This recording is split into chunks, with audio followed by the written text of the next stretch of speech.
And I are delighted to welcome the members of Women's Suffrage Centennial Commission to the White House to celebrate the 100th anniversary of women securing the right to vote. That's something. I want to thank the commission members who have worked tirelessly for 3 years to tell the very powerful story of America's suffrage and America's suffrage movement. I'd like to introduce the women that have done such an incredible job for a long period of time. Jovita Carranza, SBA Administrator. Jovita. Right behind you. Hello, Jovita. She's the biggest banker in the world right now. Even though it's a small business, it's a big business, right? Kay Cole James, President of the Heritage Foundation. I think. Great job. Thank you very much. Anna Lehman, Executive Director of Women's Suffrage Centennial Commission. Thank you very much. Good. Great job. Oh, you're going to be so happy in a little while because we're giving you a very special treat that you don't know about. Even you don't know about it. You know everything, you people. Cleta Mitchell, attorney, former member of the Oklahoma House of Representatives, a great attorney, I might add. Yes. Beyond an attorney, a great attorney, okay? I know that for a fact. Thank you, Cleta, very much. Marjorie Dannenfelser, President of the Susan B. Anthony List. You are going to be so happy in about 7 minutes, you won't even believe it. Karen Hill, CEO of the Harriet Tubman National Historic Park. Congratulations. Great job you do. Penny Nance, President of the Concerned Women of America.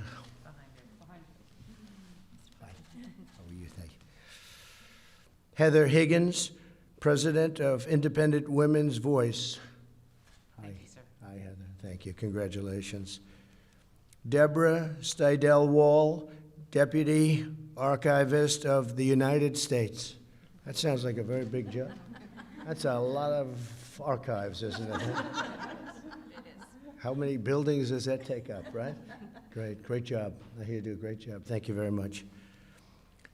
Colleen Shogan, Deputy Director, National and International Outreach for the Library of Congress. Fantastic. That's another big one, right? That's great. Congratulations. That's beautiful. Susan Combs, Assistant Secretary of Policy Management and Budget at the Department of the Interior. Thank you very much. Great job. Thank you all very much. Today I'm honored to sign a proclamation celebrating August 18th, 2020 as the 100th anniversary of the 19th Amendment.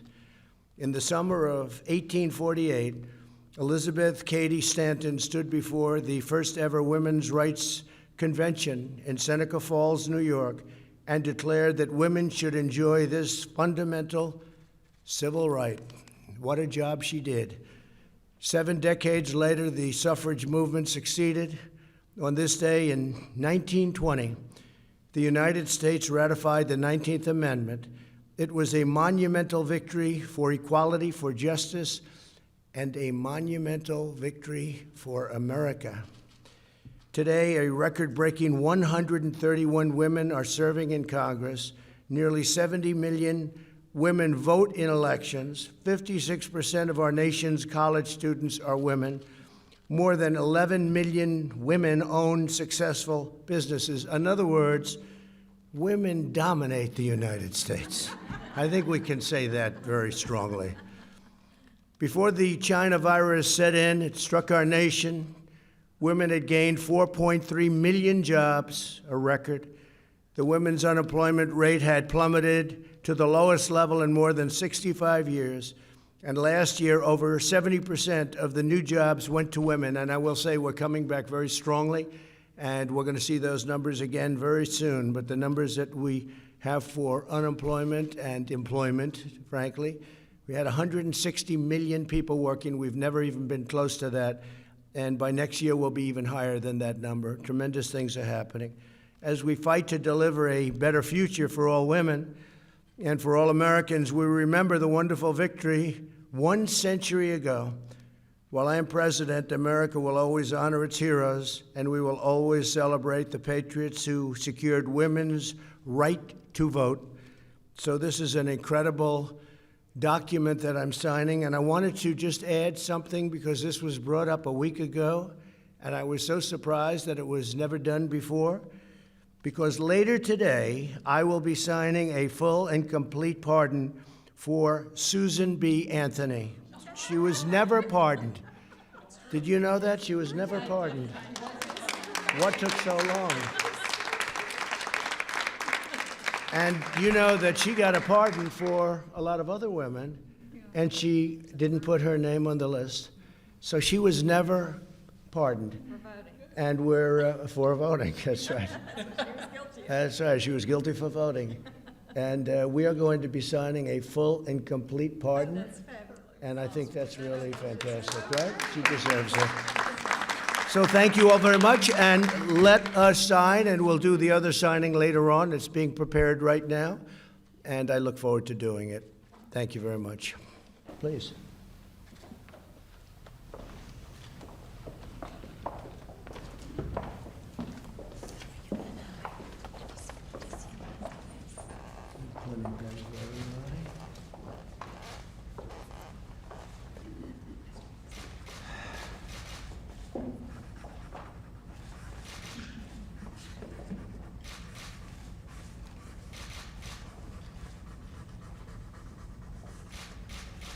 To make it look nice. Okay. Let's see. Right? Yes.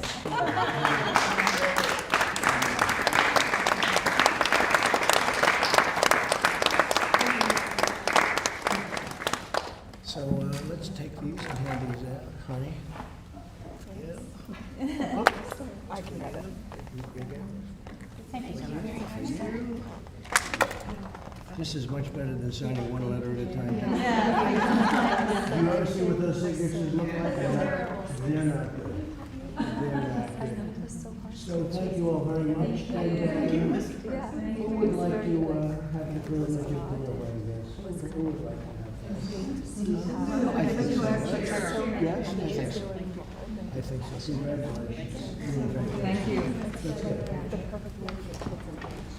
This one right over here. Come on. That's a big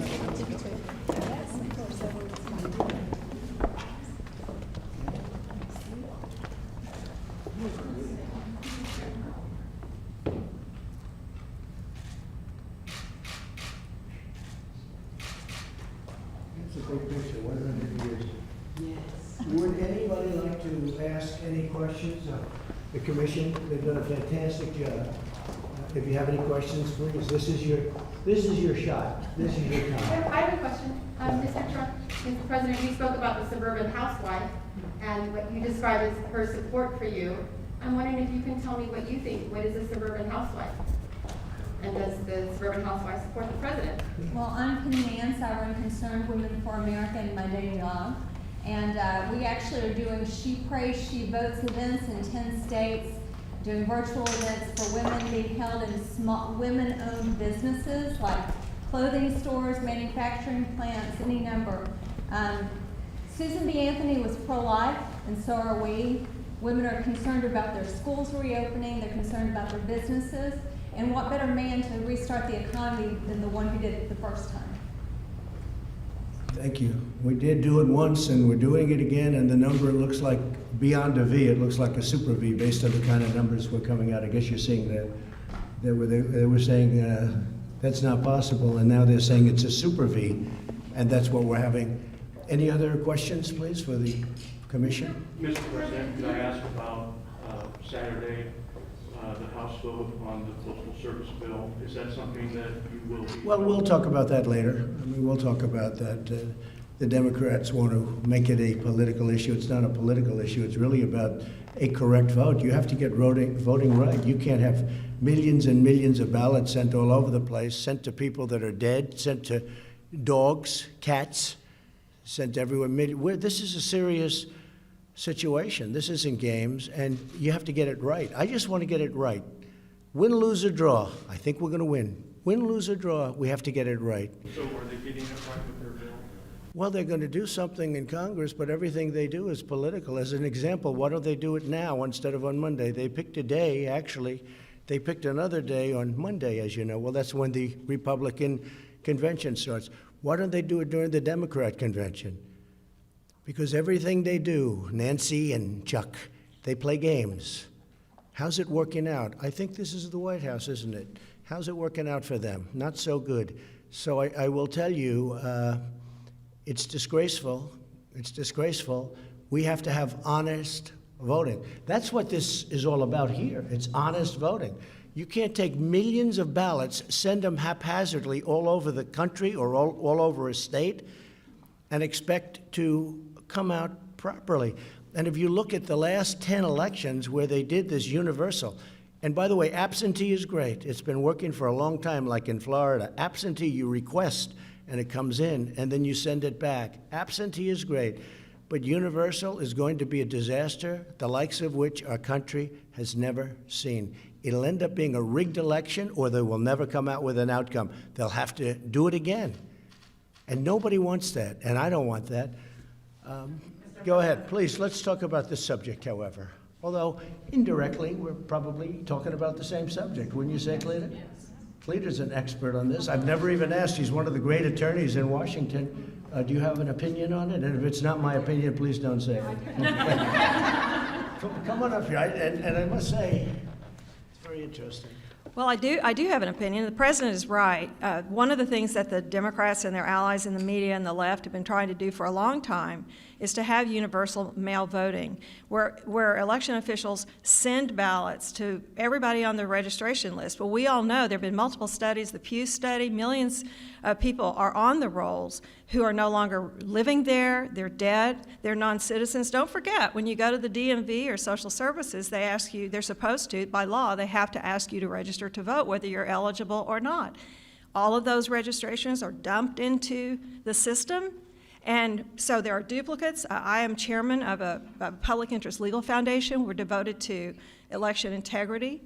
And we just did a study of Allegheny County, Pennsylvania. We found one man with 7 active registrations. If you send him 7 ballots, there's the potential to vote 7 times. He will. So the issue is, I actually have a memo I'm working on to give to the president about what the post office should be doing. They should be working with local election officials. They should be making sure that the ballots are designed in a way that processes properly through the voting equipment, through the post office equipment.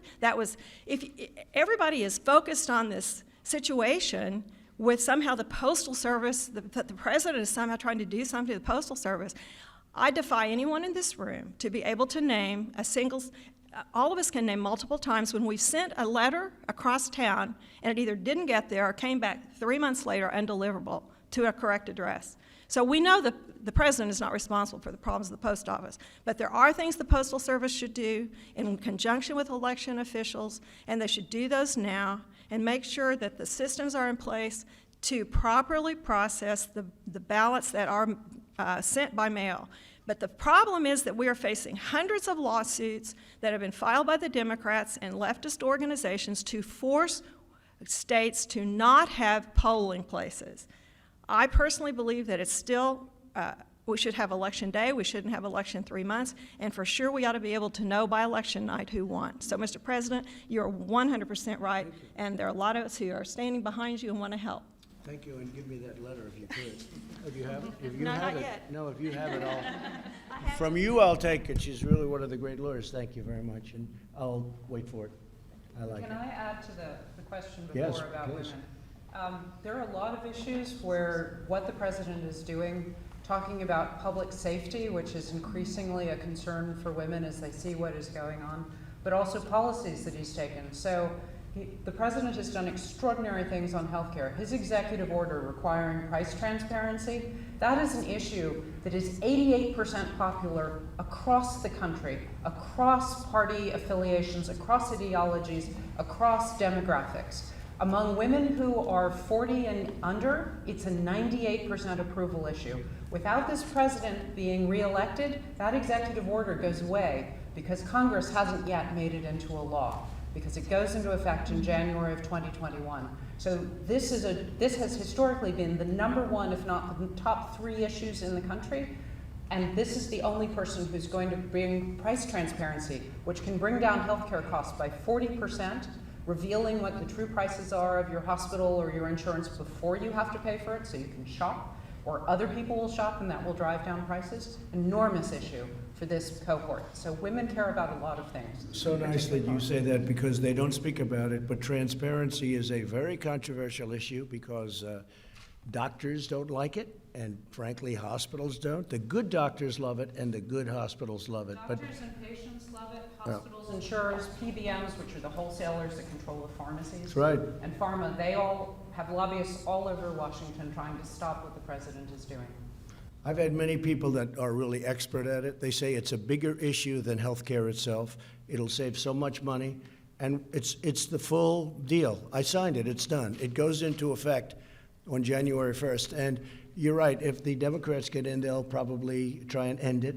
And what a shame that would be, because it was so hard to get it done, and it will save people massive amounts of money. I'm not talking about 1% or 2%. The other thing we just did, you probably heard, is I signed a favored nations clause on drugs, because we have countries in the world, Germany and others, but we have many countries in the world that pay a tiny fraction. I don't mean like 2% less, 10% versus what we pay. You have a pill that will sell for 10 cents in a certain country in Europe that will sell for $2.50 in this country, and it's so unfair to our people. And I signed a favored nations clause, and the drug companies are spending millions and millions of dollars trying to get me not elected. And all it means when you see ads from drug companies, all it means is one thing: the drug prices are going to be coming down 50, 60, 70%, and they never thought anybody would do that. I also signed a rebate clause, so the rebate money, instead of going to the middlemen, who among the richest men in this country, and men and women, I guess, in this country by far, the middleman. The middleman makes more money than the people that produce. At least the drug companies produce something.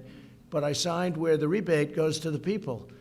There's never been anything like this. And as a non-politician, I could do it. And I will tell you, I was called by a lot of politicians that I was surprised at, literally begging me not to do it. Please don't do it. Please don't do it.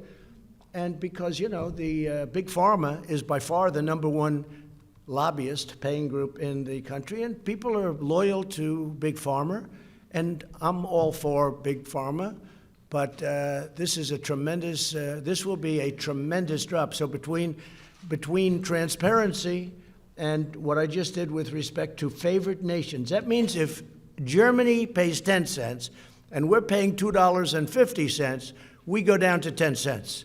That's a number that nobody's even thought of. And what will happen is they'll have to pay more, and we're going to have to pay much, much less. Like numbers, and it could be 70, 80%. So we're not talking about games. And nobody had the courage to sign it. A lot of people didn't even know about it. A lot of people. So I appreciate very much you saying. And it may be that transparency is even more important than that. I think it is, because transparency is the basis for markets, and that's the basis Yeah. also for trust. Right now, you don't have the right to know what something costs before you buy it. If airlines followed the same model as hospitals and insurers do, you wouldn't know the price of your airline ticket Right. until after you landed, because they don't know how full the flight's going to be. They don't know how much gas they're going to have, fuel they're going to have to spend. So, but every other business manages to do their average pricing. Hospitals know their average prices. That's how they sell so quickly when somebody's buying a hospital. Right. They're just not sharing it. It's so until great after that, the it's so fact of the great. patient. And let's see, voters, well, that's interesting. See, This is the you just. historic session. Jimmy No, Kimmel this wants is to very- make fun of this again. No, but can I tell you that, no, I think it's great that we're talking about something that you know a lot about, and it does really pretend to exactly what you're doing. I think it's terrific. You know, we did one other thing that is so important. Pharmacies, they didn't have to give any information. You go in for a pill, and the pharmacy gives you this crazy price, and you can't price it, you can't go around, you can't do anything. I ended that practice. I said, what do you mean you can't negotiate? You didn't even have the right to negotiate. I ended that and was met with a hail of storm. Everything I do, I get met with a hail of storm. But you know what? I do the right thing. I do the right thing for the people. I don't need Big Pharma. They don't help me. They help a lot of other people, but they don't help me. I'm doing the right thing for the country. And let's see whether or not people realize it. They're spending millions and millions of dollars on negative ads on me. And you see, it's Big Pharma. Unlimited money. I mean, they have so much money. They have unlimited money. And let's see. But I think when people see Big Pharma taking ads on me that I'm such a bad person, what it means, and I hope they understand that, it means drug prices are going down. Caitlin, go ahead. Do you want to respond to Michelle Obama's speech last night where she said that you're in over your head and the wrong president? Yeah, no, she was over her head, and frankly, she should have made the speech live, which she didn't do. She taped it, and it was not only taped, it was taped a long time ago because she had the wrong deaths. She didn't even mention the vice presidential candidate in the speech, and you know, she gets these fawning reviews. If you gave a real review, it wouldn't be so fawning. I thought it was a very divisive speech, extremely divisive. We have a tremendous amount of enthusiasm for my campaign because of things like we're talking about now, drug prices and drug cuts and transparency with hospitals and doctors that are going to lower bills by 50%, 70%. You're talking about numbers that are incredible. There's a procedure, I won't mention what it is, but there's a procedure where one hospital was charging $2,500, another hospital was charging $32 for the exact same procedure, using the exact same kit, and the people weren't able to go around and even have that option. And it was the exact same. In fact, we did a study, and the one for $32 actually did a better job, okay? How about that?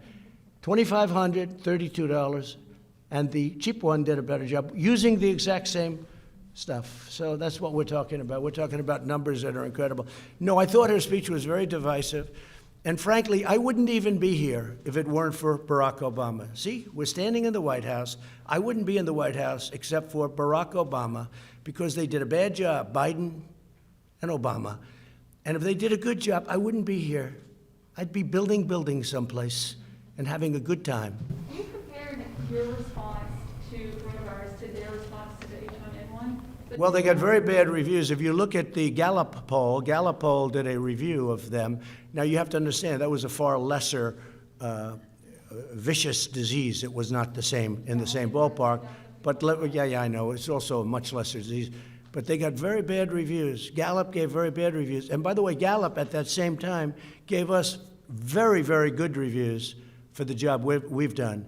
So if you take a look at the Gallup poll from a couple of months ago, we got very good reviews, and they got very bad reviews. They were, I mean, the reviews they got for the handling of swine flu, or H1N1, which Biden calls N1, H1, and I don't even correct him on that.